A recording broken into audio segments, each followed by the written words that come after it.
Un village dans une région rurale peu peuplée avec une alimentation autonome en électricité totalement indépendante du réseau public passant à de nombreux kilomètres de là.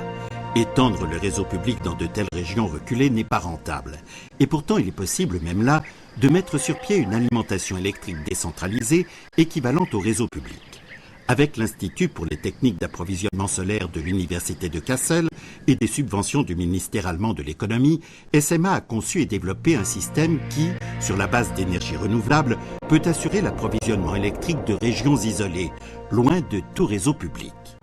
Au cœur d'un tel réseau, l'onduleur à batterie accumulatrice Sunny Island. Avec l'énergie de la batterie, il crée un réseau de tension alternative qui se distingue par sa flexibilité et une gestion intelligente des producteurs et consommateurs d'énergie. On a essentiellement recours pour cela à des sources d'énergie renouvelables, par exemple au soleil. Les installations solaires ne présentent aucun composant mobile et n'ont donc pratiquement pas d'usure. Par ailleurs, elles sont disponibles pour toutes les gammes de puissance. L'onduleur Sunny Boy, le cœur d'une installation solaire, transforme le courant continu en courant alternatif conforme au réseau. Les réseaux alternatifs sont standardisés dans le monde entier. Pas besoin donc de connaissances spécifiques comme c'est le cas pour le courant continu. Tout électricien professionnel possède donc normalement le savoir-faire requis pour l'installation des câbles. Les appareils au courant alternatif sont disponibles partout et sont moins chers que les appareils en courant continu. L'électricité est un auxiliaire indispensable, pas seulement dans les foyers. Des dispensaires bien équipés rendent souvent superflus les dangereux transports de malades sur de longues distances. Souvent, c'est cela qui rend possible une formation sur place ou permet d'élargir l'éventail des formations et de mettre à disposition de nouveaux équipements de communication. Consommateurs et producteurs de courant sont connectés au sein d'un même réseau de courant alternatif, le réseau CA. Le Sunny Island effectue les régulations nécessaires par des modifications minimales de la fréquence et de la tension du réseau, comme le fait le secteur public. Il permet ainsi, chaque fois que la totalité du courant n'est pas directement utilisée, d'alimenter des consommateurs particuliers, comme la pompe à eau ou des groupes frigorifiques.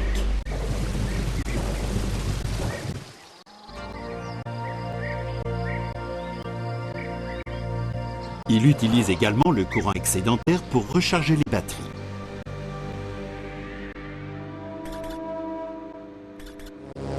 Du fait de la gestion intelligente du réseau en îlotage, les accumulateurs peuvent être relativement petits et donc moins chers. Lorsque la nuit tombe et que l'homme a besoin de lumière, veut regarder la télévision ou écouter la radio, le Sunny Island peut mettre à disposition l'énergie emmagasinée pendant la journée.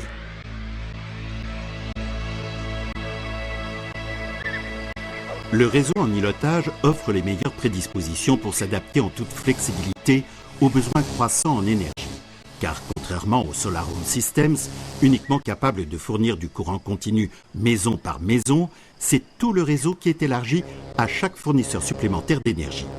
Chaque maison peut être équipée d'une installation photovoltaïque connectée au réseau et ainsi apporter sa contribution à la couverture d'une demande accrue. Tous les fournisseurs de courant fonctionnent en toute indépendance les uns des autres. Si l'un d'eux ne fournit plus, ce sont les autres qui, comme pour les réseaux centralisés, se chargent d'équilibrer le secteur. Le réseau peut, en ajoutant des Sunny Island en parallèle, être élargi de monophasé en triphasé si la consommation d'énergie augmente ou s'il faut fournir plus de puissance, par exemple, pour des moteurs. Car l'approvisionnement des régions isolées en énergie doit être une aide à l'auto-assistance et permettre de mettre sur pied de propres structures d'approvisionnement. Par exemple, pour le fonctionnement d'ateliers bien équipés.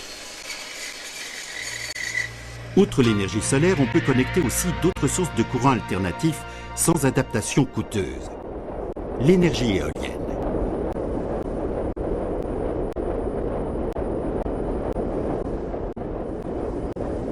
Car il existe suffisamment d'énergie, encore faut-il pouvoir l'utiliser. On peut citer encore l'énergie hydraulique.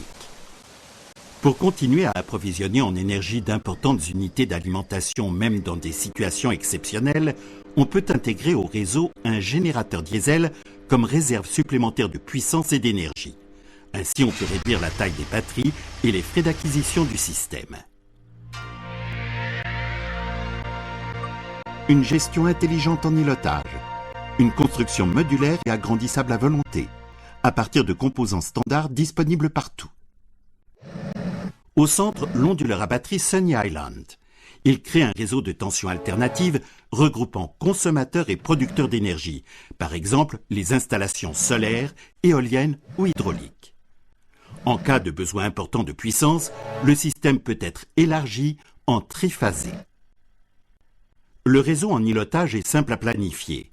La technique n'exige aucune connaissance électronique spéciale.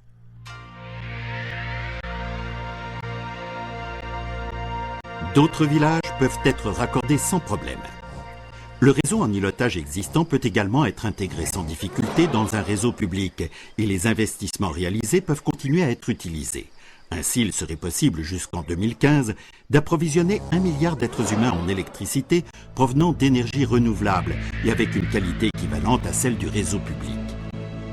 Il existe de nombreux exemples dans le monde entier qui prouvent l'efficacité de la connexion du côté alternatif et des composants des systèmes SMA, des réseaux en îlotage en Chine, en Thaïlande, dans l'Himalaya, un hôpital en Inde, une installation de télécommunications aux Émirats arabes unis, des villages en Ouganda, Afrique du Sud, Grèce, une exploitation agricole en Grèce, une auberge dans les Alpes, une ferme d'élevage bovin en Allemagne, une alimentation de péniches sur le Rhin, une entreprise de fourniture d'énergie en Espagne, un hôtel au Brésil.